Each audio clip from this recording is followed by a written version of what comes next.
sang putri. Wajah laut.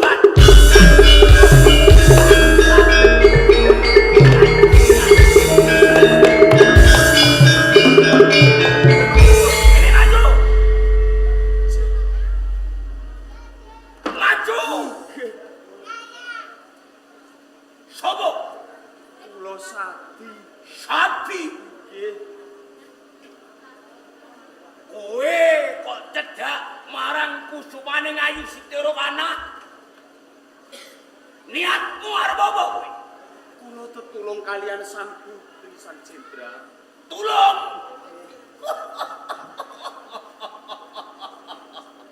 Pinter pawatan. Pinter golek alasan. Kowe ora tulung nanging kowe bajak laut arep ngrampas ageman dalem kusumaning Ayu Sitira Kana. Saestu boten sang jenderal. Kula tetulung kalian sang putri menika sang jenderal. Nganggo pawatan kepiye wae kowe ora bisa silak. Lan kowe ora bisa indo saka perkara. Mula ing kene ora ana pidana kanggo kowe. Kowe mati saka tangane jenderal.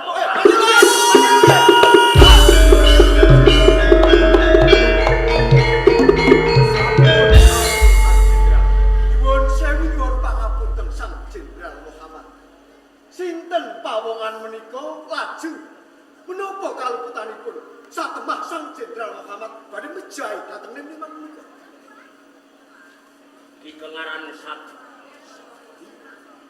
Sati iki bajak laut.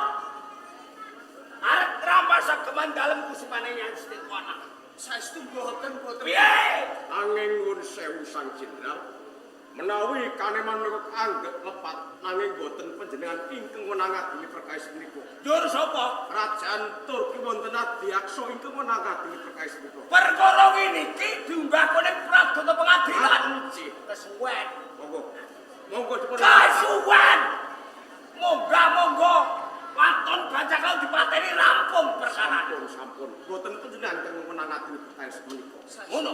Monggo dipun arepaken wonten kerajaan Turki. Sumane Sitira Kana boyong sadina serete laudake Pradana Pengadilan.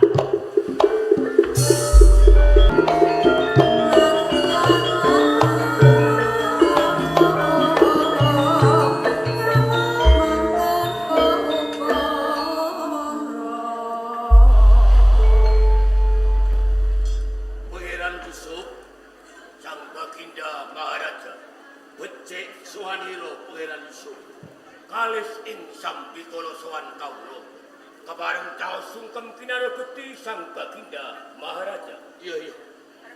Ingsun tampa gawe lega-legawane wong tuwa mung wae puja astuning suninggal sira tampanana Yusuf.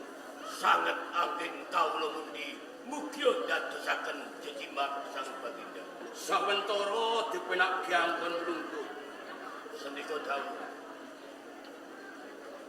Mister Saul Mahmud dawuh timbalan ngarsa dalu sang raja. Kantirah arja Swanira. Panestunipun Sang Raja Abdul Aziz suwanipun ingkang abdi Minister Saul Mahmud kalih ing sandikala sungkem pangabekti kula kunjuk Sang Raja. Ingsun tampa ora liwat puja astuning sun enggal sira tampan. Kuralawan anggen kula nampi. Mangke kula lebiraken dumateng sedaya para kantri baski ingkang dereng sibuk Sang Raja. Mung wae pisuwanan iki kang karembuk ora liya. Ngenani bab kadang ingsun Sitira Kana. Kang iki dina lelomban ana ing lautan hitam. Apa wis ana pekabaran Mister Saul Mahmud? Kebareng muju atur dumateng Raja dalem lepat nyuwun pangapunten. Sasampunipun ingkang lomban boten salebetipun laut. dereng wonten sisik melih sarta narpa cundaka ingkang munjuk atur wonten ing salebetipun kerajaan. Oh kaya ya. Muga wae kadang sun Siti Rohana anggone lomban ana lautan hitam ora nemoni aral sawiji apa lan kang tak patah ngreksa lawan keselamatan Siti Rohana ora liya Jenderal Muhammad ora lirwa ing kewajiban. Ngaten sarojo kula pitados kalian tanggel jawabipun si Jenderal Muhammad. Amin kolega sawan sang baginda raja. Ayo maju.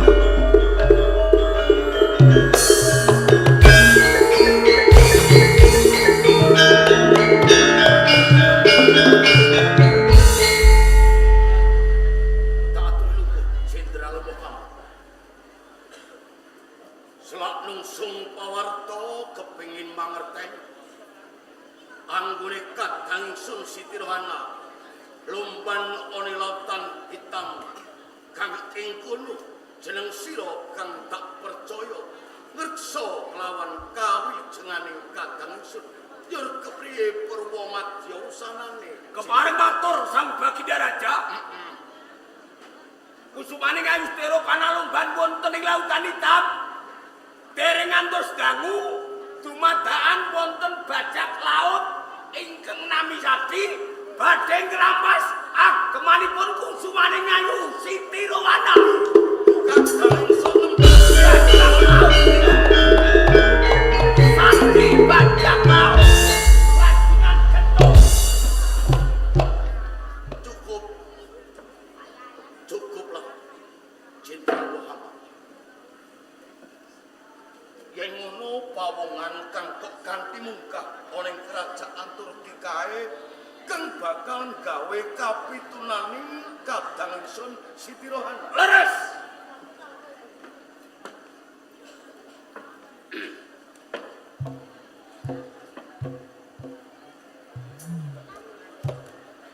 Sopo jeneng?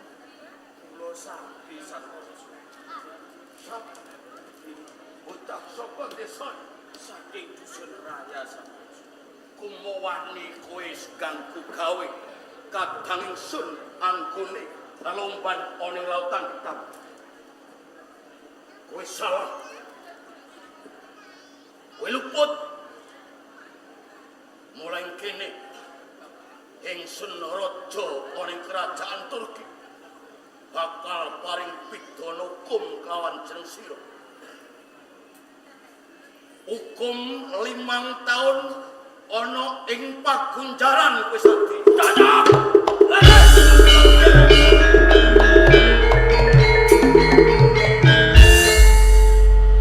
Kepareng matur sang baginda Maharaja Abdul Aziz. Pehelan Yusuf kepi. Dumawaing pidana ingkang tumanduk dumateng nem-neman ingkang nami Sati gangsal taun kunjara kurung menawi saking pemanggih kula dereng pas lan dereng adil.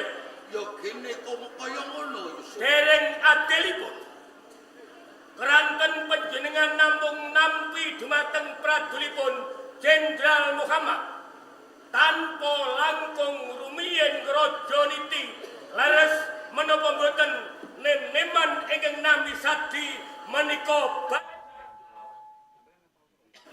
kirang pasipun negari kerajaan Turki menika wonten hukum tegesipun ingkang wenang matrapi pidana dumateng kawula ingkang lepat menika adyaksa negari kerajaan Turki Dede sang baginda Maharaja Abdul Aziz.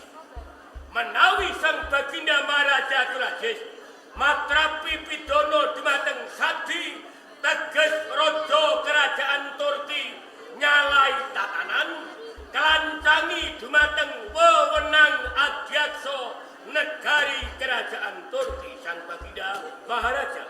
Oh iya. Jeneng wong tuwa kuwi saka lemangsane lola lali ingsun wis sepuh, wis pikun tanpa wong embat rodani pemerintahan. Jenderal Muhammad Jawab. jebul anggonku ngadili kelawan sadi kae nglancangi panguasane adyaksa negara. Mula ya sing gedhe pangapuramu. Yen to anggonira matur nglapurke kelawan sadi iki ora ingsun tampa. Lan kabeh wae padha dipidhangetake. Sabdaning sun paring pidana 5 taun kunjara kelawan sadi ingsun jabel.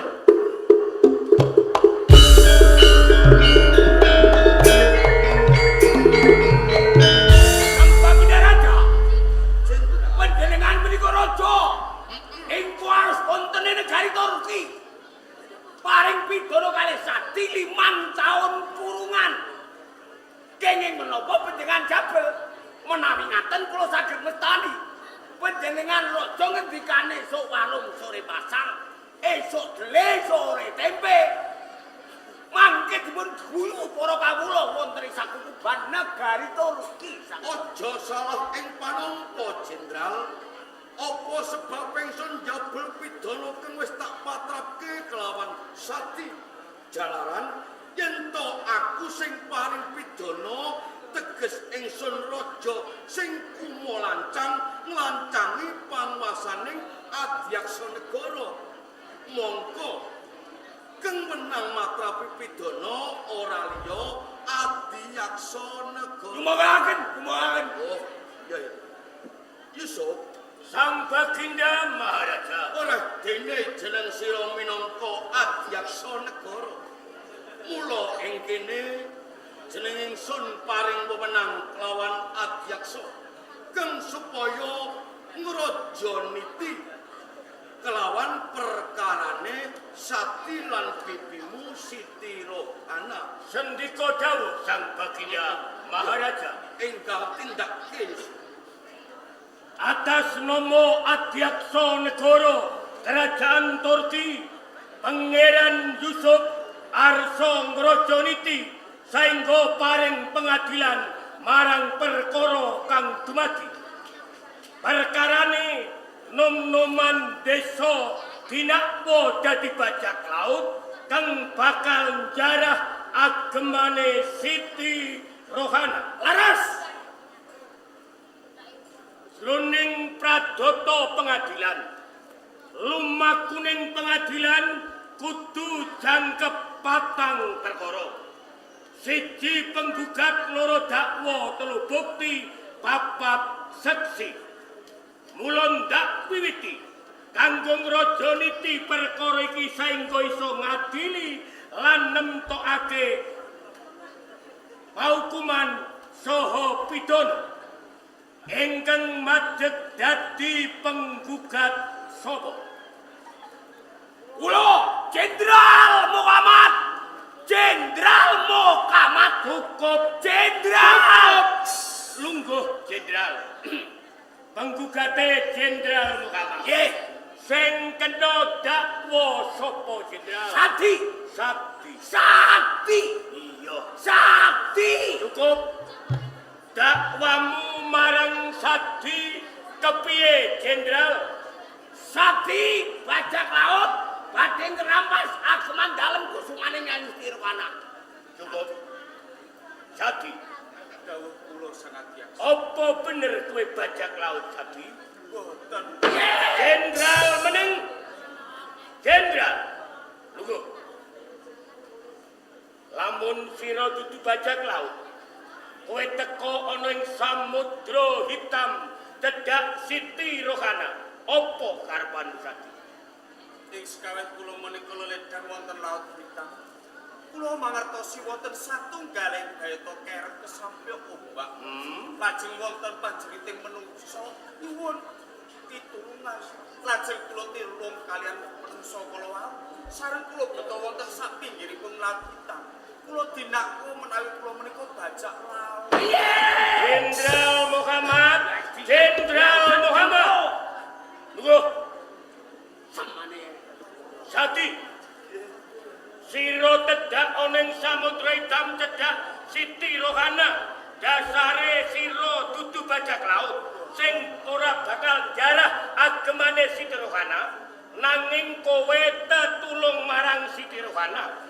Jalaran nalikane Siti Rohana lelomban ana ing Laut Hitam keseret ombak, tur kowe teko tetulung marang Siti Rohana. Jenderal Muhammad, dawuh, aku bakal takon marang jenderal. Monggo. Siti Rohana lelomban ana ing Lautan Hitam kang dadi narpa tundaka penderek pribadi jaga keselamatane Siti Rohana kuwi sapa jenderal? Kula. Cetha Jenderal Muhammad darbe kewajiban ngreksa keselamatane Siti Rohana nalika lomban ing Laut Hitam. Leres. Nalika Siti Rohana keseret ombak meh wae kerem ana ing Laut Hitam, yo kene sing nyelametke Siti Rohana dudu Jenderal Muhammad, nanging kok Sadi. Cetha Jenderal Muhammad ajudan sing ora tanggung jawab, ajudan sing kledor saka kewajiban. Mestine sing nyelametke Siti Rohana kuwi dudu wong liya, nanging Jenderal Muhammad, jalaran Jenderal Muhammad kuwi ajudan pribadi, kewajibane jaga keselamatan Siti Rohana. Mangke rumiyin. Saderenge kula tetulung kalih kuyungane Gusti Rohana, nanging Sadi menika bajak laut langkung rumiyin Sadi katimbang kula. Bajak menika pinter, mripatipun ibarat sewu. Dados kula dening duku mriku piyambakipun sampun caket kalih sumaning Siti Rohana, betahipun lapas ageman dalem kusumaning Siti Rohana bajingan. Jenderal Muhammad, sak cedhak-cedhake Sadi marang Siti Rohana kudune luwih cedhak jenderal. Mergo kowe sing jaga keselamatane Siti Rohana. Nanging yo gene nalikane Siti Rohana keseret ombak sing teko luwih dhisik ora Jenderal Muhammad, nanging Sadi kowe nang endi? Upami Sadi boten dumugi mriku, tetep kula tetulung kalih kesupaning Siti Rohana. Lamun ngenteni Jenderal Muhammad, iso wae Siti Rohana mati keseret ombak Lautan Hitam. Torto Jenderal Muhammad, bajak laut kuwi lumrahe ora mung sawiji, nanging bajak laut kuwi akeh kancane. Nyatane Sadi mung ijen endi iso dadi bajak laut. Menawa Jenderal Muhammad dak marang Sadi kaya bajak laut sing bakal jarah agemane Siti Rohana, mestine sadurunge Jenderal Muhammad teko ketemu Sadi, Sadi wis mlayu gawa agemane Siti Rohana, nanging nyatane ora. Sadi nyelametke Siti Rohana. Niku lak nek mboten kedengan kula, upami mboten kedengan kula, pun dipeta mlajar ageman dalem kusama Siti Rohana kalian Sadi bajak laut bajingan gento menika. Kaya ngono. Nggih, Jenderal Muhammad, kula Sadi iso dari bajak laut kang bakal ngerampas jarah agemane Siti Rohana. Saiki tutup ing bukti. Bukti ngandhakake Sadi bajak laut apa Sadi dudu bajak laut kuwi gumantung ing bukti. Sing dadi korban Siti Rohana bakal dadi bukti jroning pengadilan iki. Pasti Adiaksa ngersakake sowane Siti Rohana. Mati kowe Sadi, mati kowe.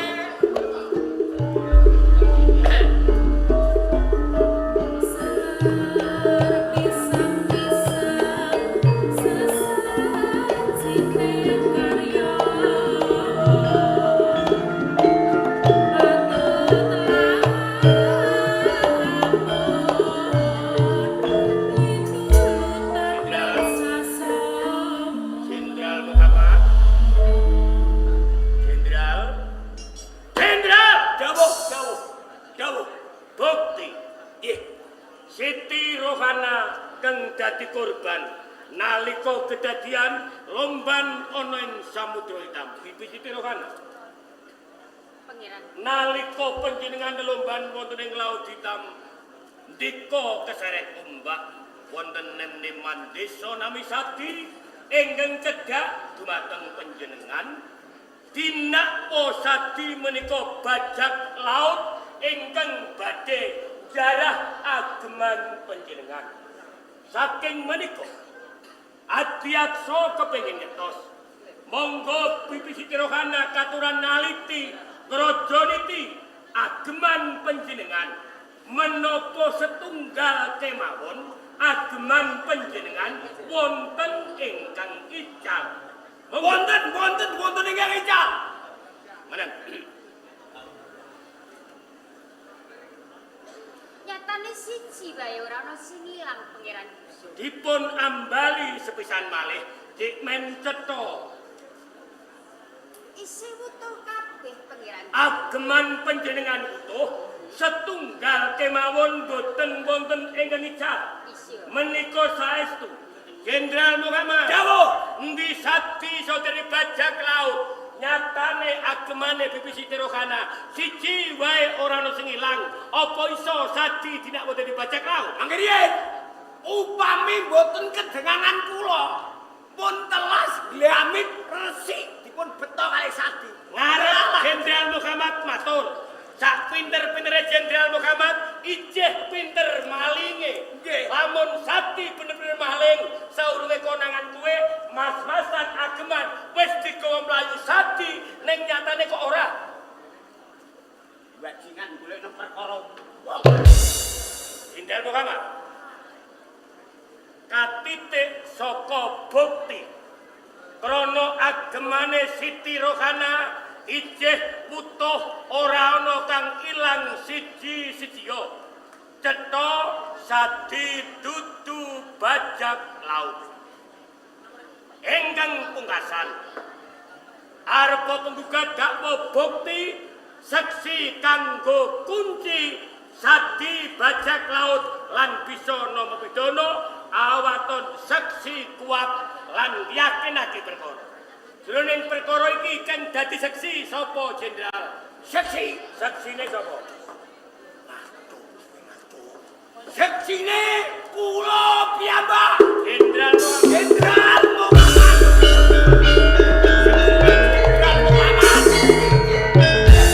Jenderal Muhammad. wis weruh Matek ya wong kaya kowe.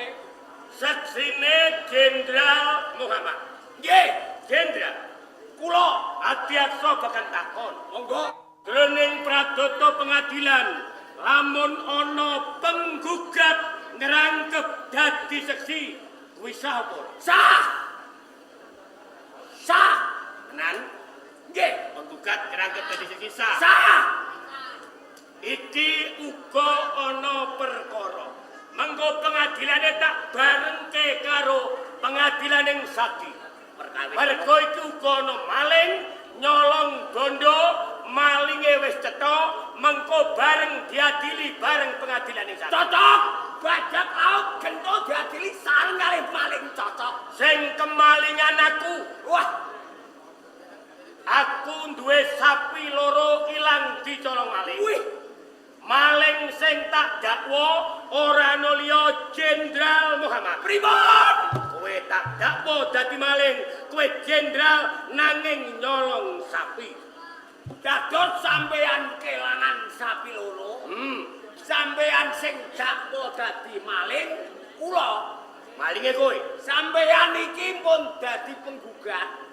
Lajeng seksine sinten nek kula niki nyolong sapine sampean. Seksine aku dhewe. Boten payu. Boten payu. Kok kaya ngono? Sampean iki pun dadi penggugat, kok ngrangkep dadi seksi. Teng meja pengadilan boten payu nek ana penggugat ngrangkep dadi seksi. Penggugat ngrangkep dadi seksi kuwi ora sah. Nggih, Kuwi ora payu. boten payu. Seksi kudu wong liya. Leres. Selagine sedulur ora kena dadi seksi. Boten. Lamun ana penggugat ngrangkep dadi seksi.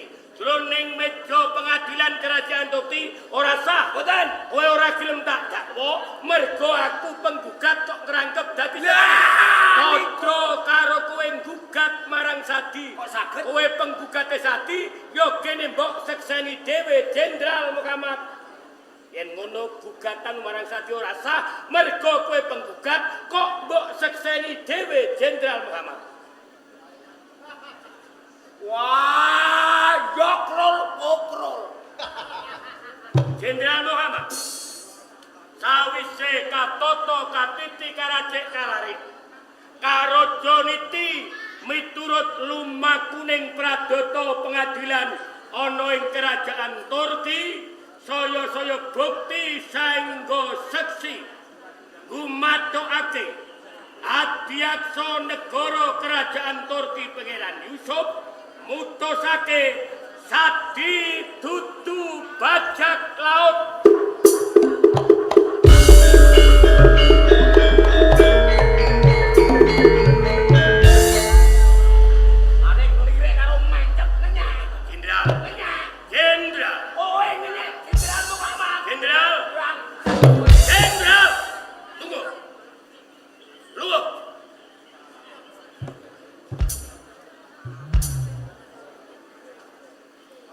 Sadi dudu bajak laut, malah kapur. Sadi nyelametke Siti Rohana. Tanpa Sadi, kerajaan Turki kelangan putri Siti Rohana. Mula Sadi dudu bajak laut, nanging Sadi pahlawan Turki.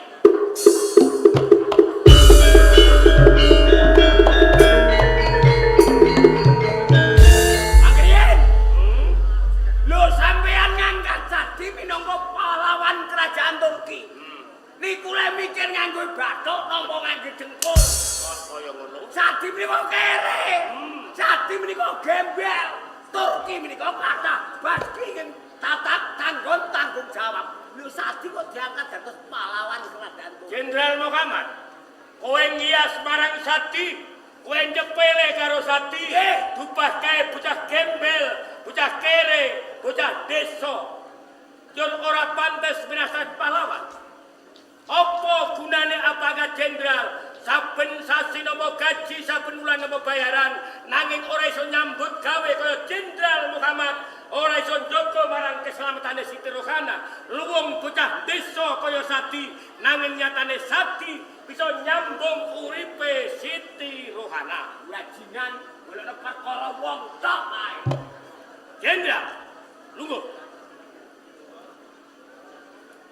Krono Sadi di bajak laut, lan Sadi sinebut pahlawan Turki, mula Sadi uwal saka pidana.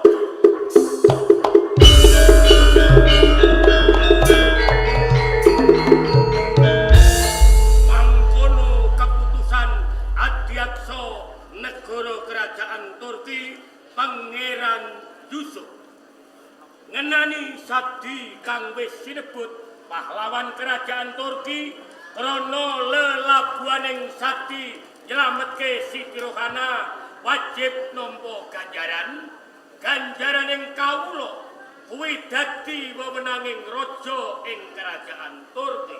Saking menika Sang Baginda Maharaja pangwaos sawetahipun wangsul wonten ngarsa dalem Sang Baginda Maharaja Abdul Aziz. Iya, Sob.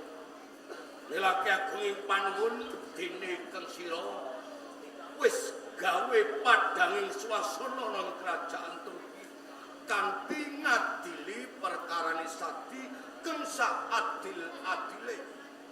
Jebul Sadi kae dudu bajak laut nanging Sadi malah kepara mujudake pahlawan kerajaan Turki jalaran kang bisa nyambung kelawan yuswane kadangipun Siti Rohana. Mula Jenderal Muhammad yo aja gelo ya. Ini bab ganjaran panjenengan pasrahke kelawan kadangku Siti Rohana jalaran jeneng sira kang keputangan den becik keputangan nyawa kelawan Sadi marake anggonira paring ganjaran ya. Isto akan dawuh sembahun sanget Kang Mas Rono. Sadi ini cedak Sadi. Cedak Sadi.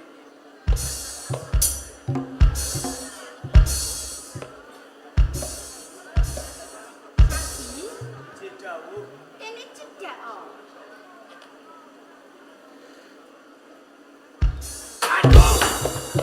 Bajingan klemak-klemek ulun-ulun. Jenderal, tunggu. Sati, Dawuh kula sampun.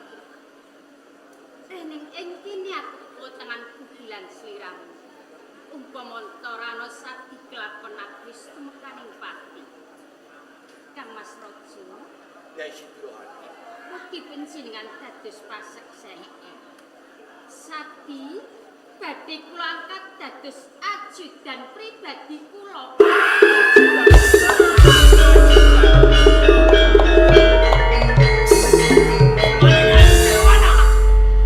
Menapa boten kelangkungan panjenengan paring ganjaran kalih Sati dados ajudan pribadi panjenengan. Sati menika kere. Sati menika gembel, boten dusun. Kelangkungan mbok diparingi ageman ingkang boten kangge maringi arta kesanipun enggal wangsul rampun kok. Apa jine uripku wong iso dituku nganggo dhuwit, kanggo sandangan. Sekoro mangsamu kaya ngono Jenderal Muhammad. Malah boten namung menika Kang Mas Raja. Kersamu piye Yai? Rening Sati sampun dados ajudan pribadi kula. Dinten sakmenika Sati badhe kula paringi gelar Sati Bey.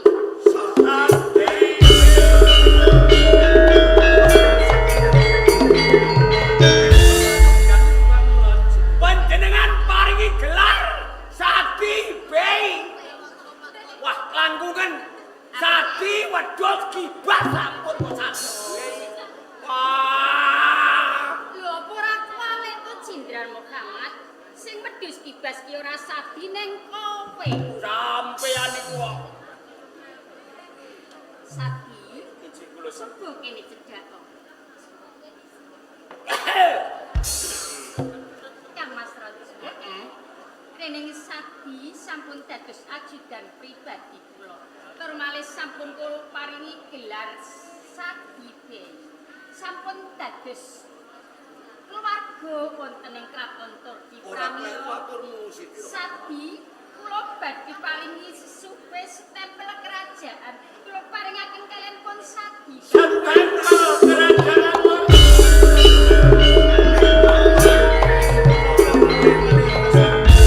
Sati bejo kanggo kowe Sati.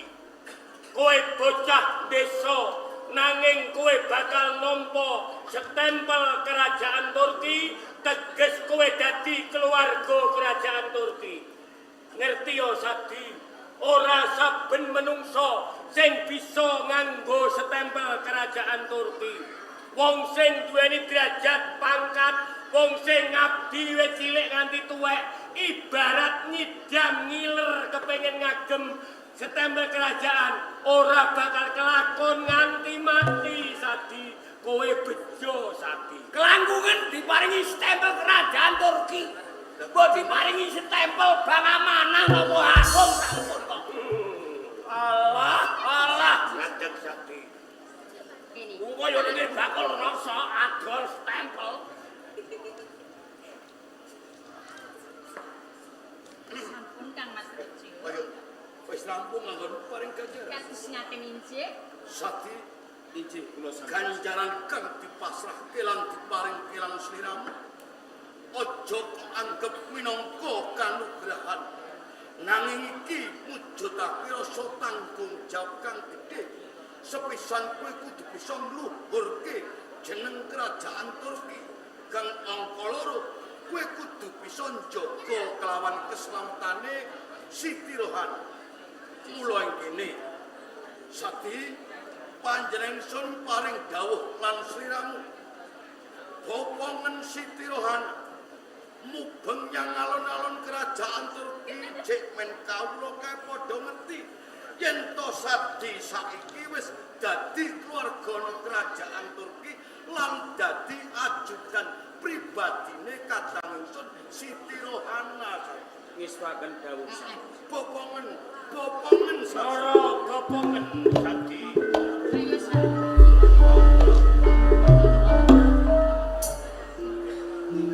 Sampun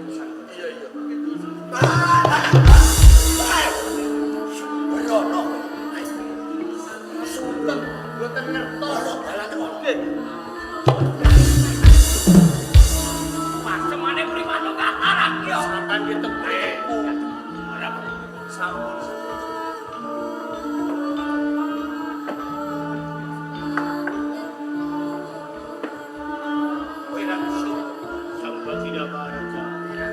Kira wis rampung perkara sakti. Iki dina aku ngepinake gara-gara sari. Siang tak kuparake derek aku.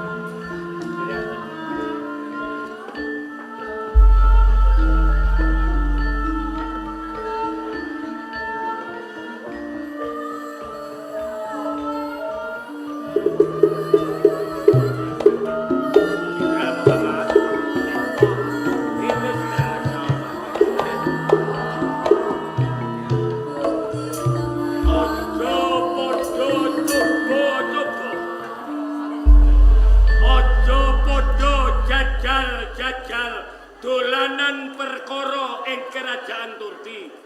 Jalaran Turki ana Pangeran Yusuf. Sepisan maneh aja dolanan perkara ing kerajaan Turki. Turki ana Pangeran Yusuf. Eling-eling.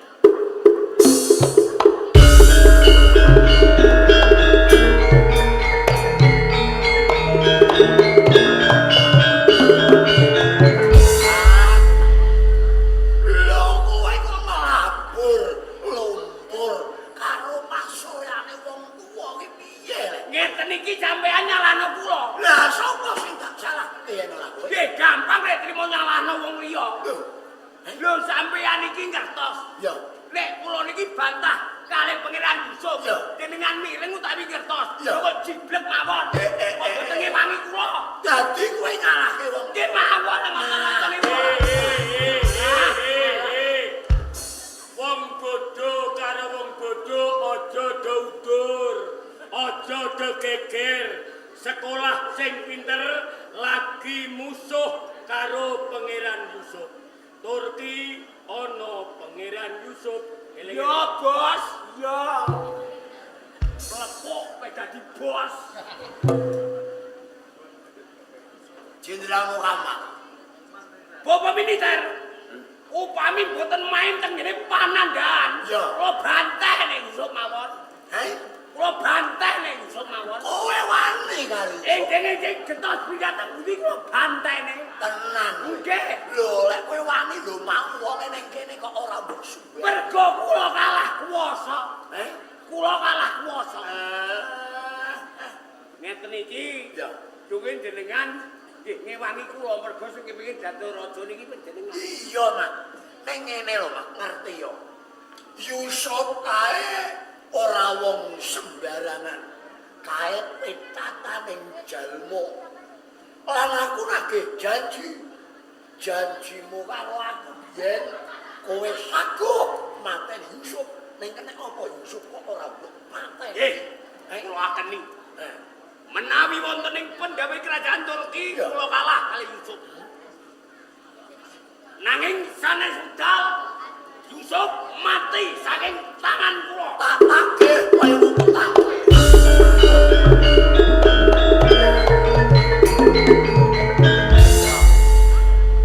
Pangeran Yusuf, kowe sumangkean. Kowe wis gawe wirangku ning pendopo kerajaan Turkistan. Ya, ora trimo. Raja Abdulaziz, aja kowe enak-enak lungguh jigrang selo tumpang tampel-tampel ning.